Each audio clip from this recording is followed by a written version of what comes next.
and also like misconceptions that we may have about the victims. Yes. Okay, so I just wanted to run that. That's okay, Yeah, and we're sitting up straight. Yeah, so your moms would be proud. Okay, we're rolling. Okay, Marty, it's nice to meet you. Nice to meet you. Where did you grow up? I grew up in Muncie, Indiana. Okay, and some background information. Do you have any siblings?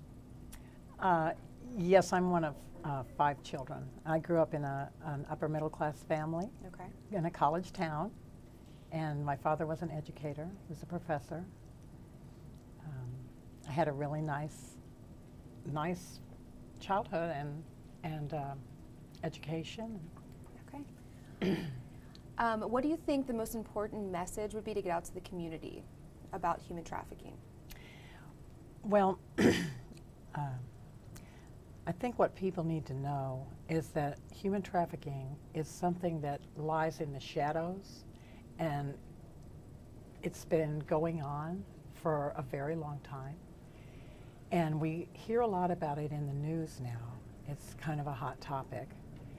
That's thanks to a lot of the legislation, the progress that's been made in legislation and the activism of which I'm a part.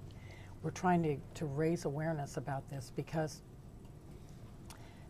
they define human trafficking as the profit on another person through coercion, fraud, or force. And there are all different aspects of human trafficking. There's child soldiers, child labor, sweatshops.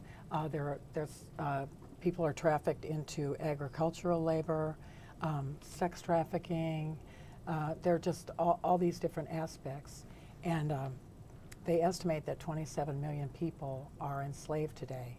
And you know, the way to look at it is if someone is enslaved, I mean, it's when I realized, when I had my experience, and I was fortunate enough to escape, I looked back at it and I thought, oh my gosh, that was slavery. And it just, I couldn't even wrap my mind around it. You know, I thought that this was over, you know, in the 19th century, and it still exists. So there may be people in forced labor situations in the restaurants you visit.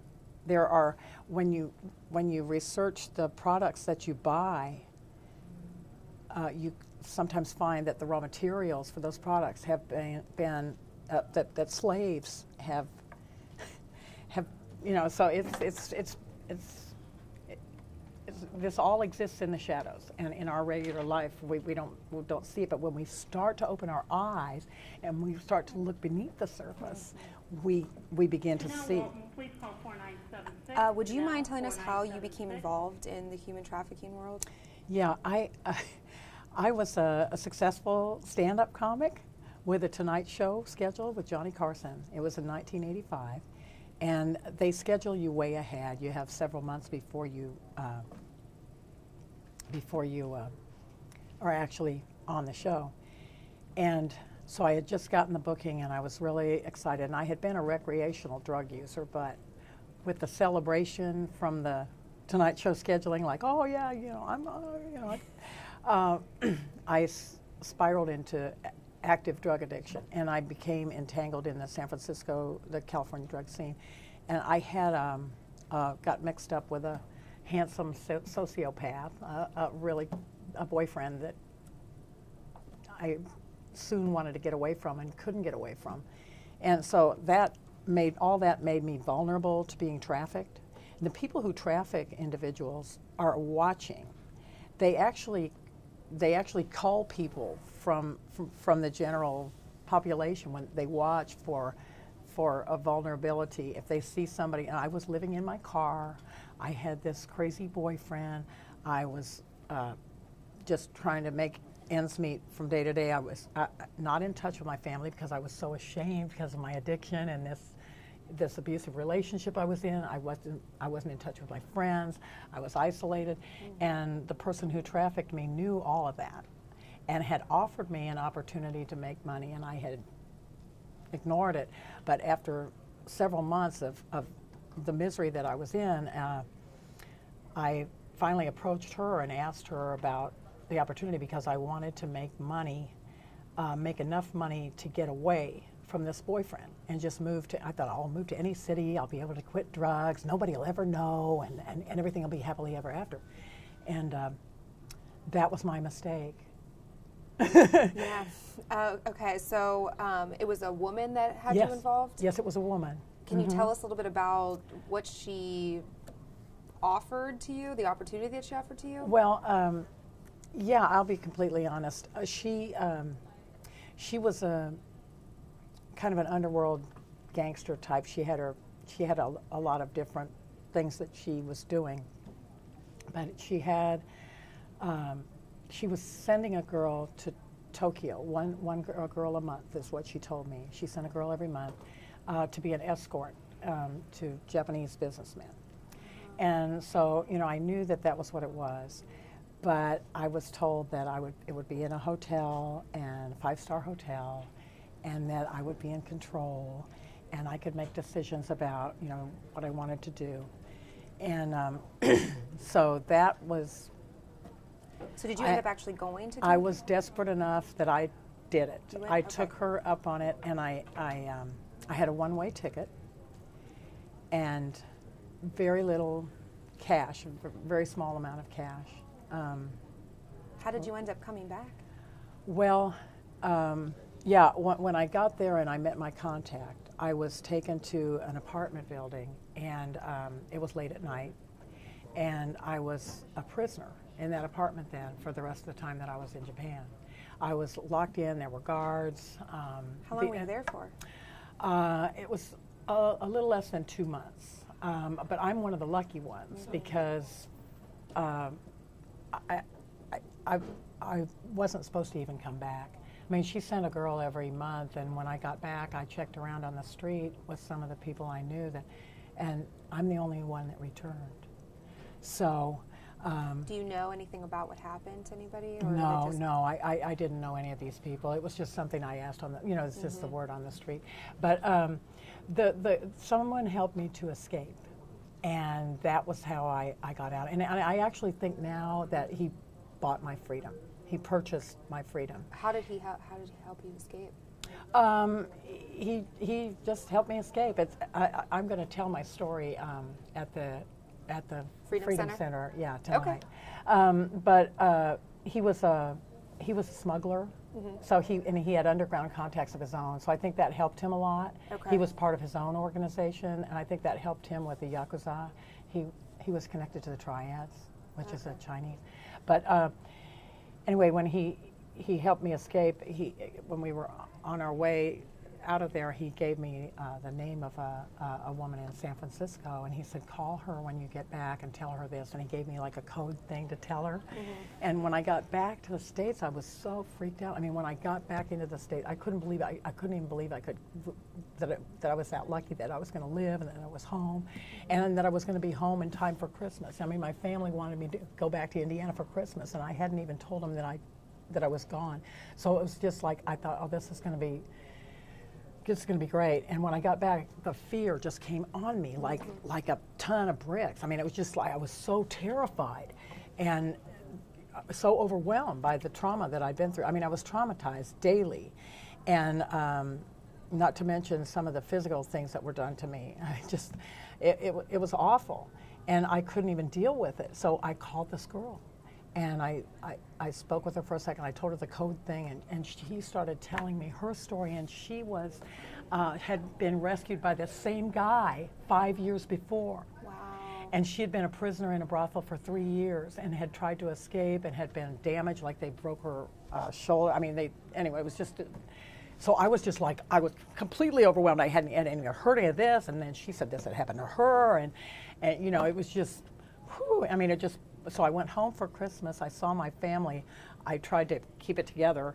Then I went back to California and couldn't even deal with what had happened to me. And I went, like so many trauma victims do, I went back to the crazy boyfriend. I went back to the drugs because I was trying to cope. And I ended up homeless. I was under the bridge homeless for like a year and a half, and a lot of things like that. But Do you have another question for me? Did you end up telling your family early on at any point? I never told them. You never told them? I never told them. Do In they fact, know I now? didn't tell them for many years. Wow. I think it was 20 years before I told anyone what had happened to me. What was their reaction? Well, I've only told, now I'm on TV, I mean, I've only told a couple of my family, two people in my family about it. And a couple of my extended family have read the book. But no, I haven't, I didn't want to burden my parents with this. Mm-hmm. I just think what happened to me is part of my life now, and it's no longer something that I'm afraid of. It's one of the things that have made me what I am today. I mean, we are all the sum of our experiences, and if I like who I am. Mm-hmm. And so I can accept this, and I don't feel that I need to break this terrible news to. But what I wanted to do was to tell my story for people who might be vulnerable to being trafficked, or for people who might want to help, and also it's a part of the greater picture of my addiction. Mm-hmm. And so many times people who suffer from the disease of addiction are trafficked. Because of vulnerability? Vulnerability, yeah, and because it's poverty, desperation, and shame and fear. Those things all play into the things that make you vulnerable. The awareness in the community, I've done a lot of research, and a lot of people don't know that this goes on around them, that it goes on in the tri-state. What do you think is the most important message to get out to them, that it does occur around them everywhere? Well, I think it's just good to keep your eyes open and to be non-judgmental. And this is in life in general, just to live in a way that, to be open-minded, to have empathy or compassion, I guess that's the generic word for, and to be non-judgmental, and to look at every human being with respect. And so many times we stereotype in how we're taught in our culture. When I say we, I mean our culture in America. We're taught to put people in groups, mm-hmm. and to label groups, and people that are marginalized are put in groups. There's the homeless, and there's these and those, and the addicts and the alcohol, and the poor, and this and that. And everyone is an individual, and everyone has a story, and it's never what you think it's going to be. And so many times, the opportunity to connect with another human being is there. The thing to do, if somebody's thinking about getting involved, there are a lot of opportunities to get involved in anti-human trafficking efforts. There are a number of websites, and for instance, at the Freedom Center, they have all the resources that someone would need to get involved and to really make a difference. And this is a grassroots thing that's happening. Mm-hmm. It's grassroots, and it's amazing what's being accomplished. Are there any red flags that you would say to look for if you have the idea that maybe somebody is in a situation where they're being trafficked? Are there any specific red flags that we can look for? Well, I think the people at the Freedom Center might be the experts to ask about this kind mm-hmm. of thing. But if it's if somebody appears to be, for instance, there are, if it's sex trafficking, mm-hmm. It would be if you see somebody forced out into, out on the streets and dressed a certain way and this and that. I mean, that might be a sign. What I want to say about that is that, a lot of people will just say, "Oh, she's a this or that," and the labels. But this is a person. This is a human being, and the situation is not what you think it is. And there is force, and there's coercion, and there are threats. There's physical abuse and mental psychological torture and a whole lot of things that are in that picture that are happening to this person. And the cost of suffering this kind of thing is so tremendous. It's almost impossible for an individual to support it alone. I know what happened to me, the cost that it had for me on my mind and on my concept of myself, other people, and the world really suffered for many years. And if there had been resources in place, I might have gotten help. I might not have. And this is the thing, when people are traumatized like this, they don't always go to the police. They don't always... Do you think that's because they feel ashamed? Or oh, yeah, shame and fear. Absolutely. I know I was. I was terrified of the cops. I thought if I go to the cops, they'll arrest me for... Who knows, and I was an addict. I had drugs on me because I was always trying to cope with my trauma. So I was like, oh, they'll find my, but no, I wouldn't have even thought of it because I was in this other world and I had been mowed down by this trauma. So all of that is but they say if people show signs of abuse, if they seem beaten down, if they seem anxious, and they seem to have nowhere to go, or if you may actually witness someone hurting somebody along. I mean, there are things like that. But I think the main thing is to get involved in the movement and to find out what you can do. And there's a lot. And there are kits that they have kits. I mean, the government has stuff now that look beneath the surface, and they tell you some of the things. And I wish I would have read one of the kits before I came in here because, I can't remember exactly what I read and the first time I read it. Sorry about that. No. To be honest. So if a victim of human trafficking were to be watching this right now, what would your message be to them? My message to them would be, there's hope, and you can get out. You can get out. It just take the first step, and the first step might not be all the way, but just take the first step. Just reach out and find out what you can, and look for your moment, and move ahead. And today is so much different than what happened to me. What happened to me was in 1985. That was like back when the dinosaurs roamed the earth. I mean, we didn't have the internet, but there weren't the laws were different then. There have been so many advances that have been made just in the last 10 years.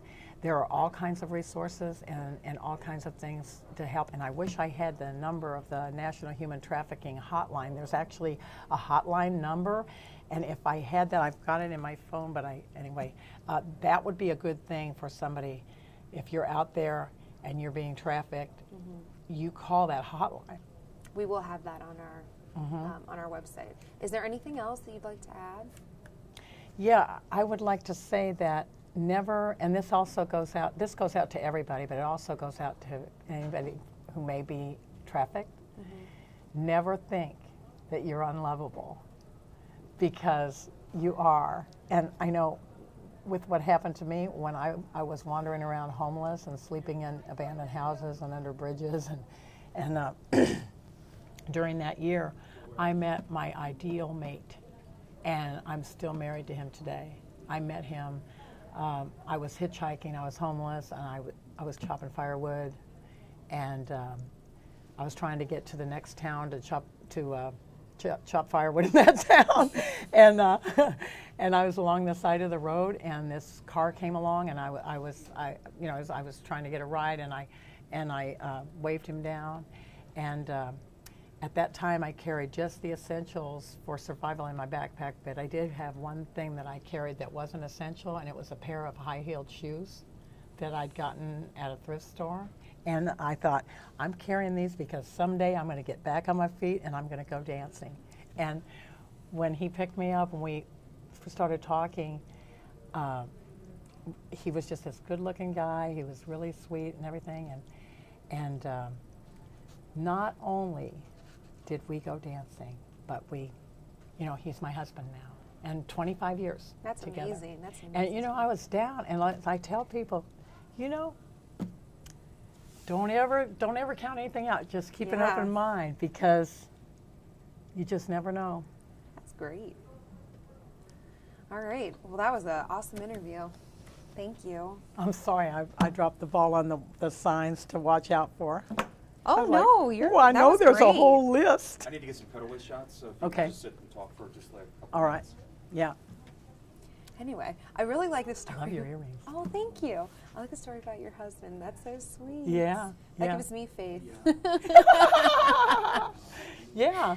Yeah. You know, and at the time I thought, oh my gosh, this is the guy I could really like. But I thought, you know, I'm homeless. Like I'd been homeless for. Well, been homeless for like a half a year already. These people are hot. There's guns, everything. I said, just stay away. Keep away. So he gives me his card. He has this business card. And then he said, can I have your number? And I made up a phone number. I just gave it to him because I was so ashamed. And I went up to my abandoned house and I kept that card. And I kept that card for another like 6 months. And I kept thinking, one of these days I'm going to get on top. And, you know, I was making like $20 a day cutting firewood. Yeah. And then I'd do like $10 worth of it in dope. You know, so I was just like, I was a mess. And so like 6 months later, it's like July 4th, just past July 4th weekend. And I ran into him in the grocery store. I was going in the grocery store. Okay, so you didn't even talk to him for a while. For 6 months, and I saw him in the grocery store. I was going down the dog food aisle. I was going to steal some cigarettes, and I had this friend of mine with me that was, it's all in the book, and she's a drag queen, and she was going to steal some fake fingernails, and we divided up. That's and awesome. I went down this dog food aisle, and I see this smiling, handsome guy, and I was like, don't I know you? And which is such a loser thing to say, you know, like, do I know you? I use that line all the time. Yeah, and he goes, yeah. He goes, I remember I gave you a ride that night. And he goes, hey, you know what? I tried calling that number. You know, he was so sweet. He goes, 15 times. He goes, what are you doing tonight? And I said, oh, nothing. Because I was going to like hitchhike to Texas, and you know. Yeah. But I said nothing, and he said, well, you want to go out to dinner? And so I said, okay. And then we went out to dinner, and then after dinner, he goes, I'm going to take you by my house because I don't want to lose track of you. I want to see where I live. So we go by his house, and then he said, okay, so now I want to see where you live because I don't want to lose you again. Yeah. And so I said, well, there's a funny thing about my house. It's like a sleeping bag and a backpack, and it's in the bushes by the grocery store. You know. And it moves constantly. Yeah. And he goes, oh, oh my gosh. He says, were you homeless when I met you? And I said, yeah. And he goes, oh, why didn't you tell me? I would never let that happen to a woman. And he goes, I have standards. I live by a code. And he said, I just thought he's so sweet. Yeah, and he goes, you know what? I've got an apartment in the downstairs of this house, and you can stay there until you get on your feet, and I'll treat you like a sister. And I just thought, oh, he's so adorable. And I said, you know what? I'm going to take you up on the apartment, but you can forget about treating me like a sister. Yeah. There's going to be some incest in the family. Oh, that's awesome. And then we You're kissed. hilarious. Yeah, and then we kissed. I moved downstairs, and then I moved upstairs, and then we were drug addicts together. He was in the drug world too. Yeah. I mean, we were like, you know, we had our Bonnie and Clyde thing, and then he got led the way into recovery, and then now we're both in recovery. We've been in recovery many years. Wow, that's amazing. So he's my knight in shining armor. I bet. That sounds Not only great. did he give me a place to stay when I was homeless, but he also led the way into recovery. So, you How know, many years like have you married now? 25 years we've been together. We've been together 25 years. Wow. But we got legally married. When did we get legally married? 2002. 2002. I mean, 2000, yeah. Oh, yeah, that's fine. okay. Yeah. Hi. Yeah, we had a grandson, and we thought, well, we can't be unmarried and have a grandson, so we got married for him. Oh, that's But awesome. we've been together so long, you know, so we have our outlaw. I just want to ask you a quick question. Hey, sorry. When you were in Japan and they first took you to the apartment,